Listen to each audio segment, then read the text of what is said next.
The foreign ministers of the G20 gathered in Rio de Janeiro for the first meeting of Brazil's presidency.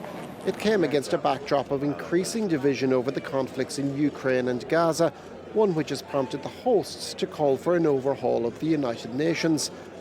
Foreign Minister Mauro Vieira accused the intergovernmental organisation of being unfit for purpose in its current form.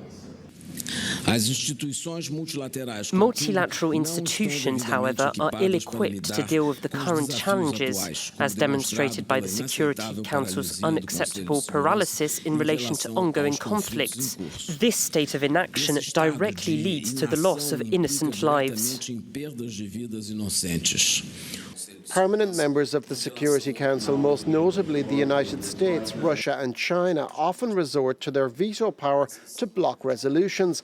Most recently in a Security Council vote on Tuesday, where the US vetoed an Algerian resolution calling for a ceasefire in Gaza. US Secretary of State Antony Blinken met Brazilian President Luiz Lula da Silva on Wednesday, but the Americans admit there's still a shortfall in agreement on the Israel-Hamas conflict. The Secretary had a chance to discuss the comments with President Lula today in his meeting in the context of an overall discussion about the conflict in Gaza, and made clear, as I did yesterday, that those are comments with which we disagree.